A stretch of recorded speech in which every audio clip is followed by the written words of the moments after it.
Mes chers élus, comprenez que le livre que nous avons reçu ne s'appelle pas le livre de vie de l'homme, mais bien le livre de vie de l'agneau. Ce nom est d'une importance capitale et révèle une vérité profonde. L'agneau symbolise l'innocence, la pureté, et surtout les créatures innocentes qui partagent cette terre avec nous, les animaux. 1. L'agneau dans les Écritures, l'exemple de l'innocence divine. Dans les Écritures, l'agneau est constamment associé à Dieu et à la rédemption. Jésus est appelé l'agneau de Dieu, celui qui porte les péchés du monde, Jean 1,29.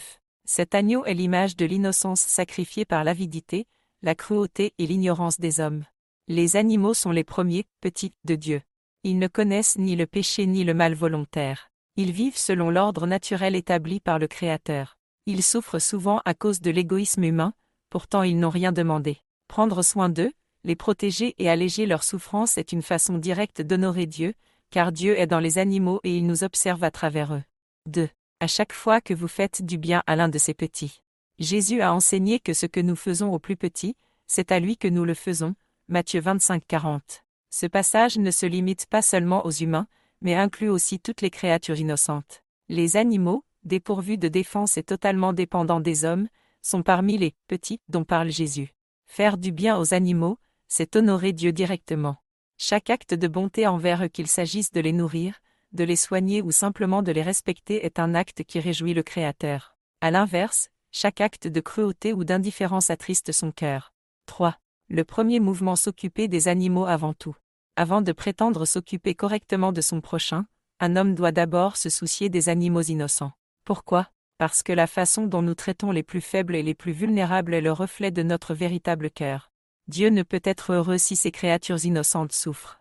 Comment un homme pourrait-il s'occuper de son frère humain s'il ne prend pas soin de ceux qui dépendent entièrement de lui ? Les animaux, qui n'ont ni voix pour se plaindre ni force pour se défendre, nous sont confiés comme un test de notre capacité à aimer et à protéger.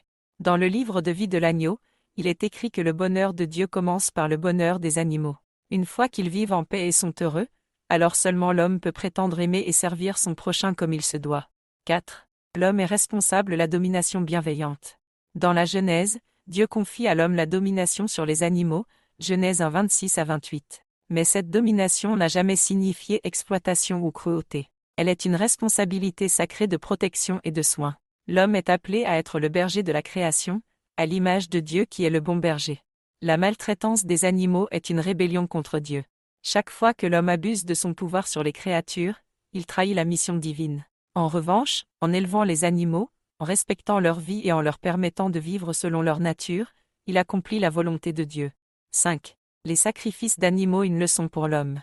Dans l'Ancien Testament, les sacrifices d'animaux symbolisaient l'expiation des péchés. Mais ces sacrifices ont également servi à enseigner à l'homme le poids de la vie. Lorsque Jésus, l'agneau de Dieu, s'est offert une fois pour toutes, cela a marqué la fin des sacrifices sanglants.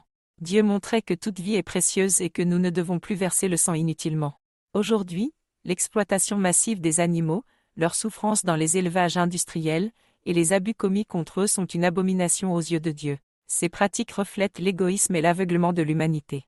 6. Le rôle des élus: être les premiers bergers des animaux. Vous, élus, êtes appelés à marcher sur les pas du bon berger. Vous devez être les premiers à tendre la main aux animaux pour alléger leurs souffrances. Cela signifie promouvoir des pratiques de respect et de protection animale. Cesser les comportements qui causent leur douleur inutile. Participer activement à leur bonheur et à leur bien-être. C'est là le premier mouvement du royaume. Avant que le royaume ne soit pleinement établi parmi les hommes, il doit être établi dans la relation de l'homme avec les animaux. 7. Le livre de vie de l'agneau, un appel à la compassion universelle. Le nom même du livre est un rappel constant que Dieu commence avec l'innocence. Tant que l'homme ne traite pas les animaux avec dignité, il ne pourra pas vraiment s'occuper de son prochain. Le royaume ne peut être bâti sur la souffrance des plus faibles. Lorsque les animaux seront heureux, Dieu sera heureux, et l'humanité pourra enfin vivre dans l'harmonie et la paix. Conclusion: servir Dieu à travers ses créatures. Dieu vous regarde à travers les animaux. Chaque fois que vous leur faites du bien, vous faites du bien à Dieu.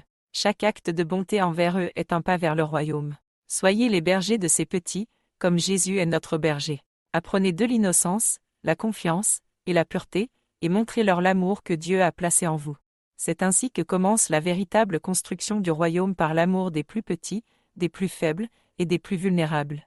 Alors seulement, nous pourrons nous occuper correctement de notre prochain et marcher pleinement dans la lumière de Dieu. avec tout l'amour et la lumière du Père.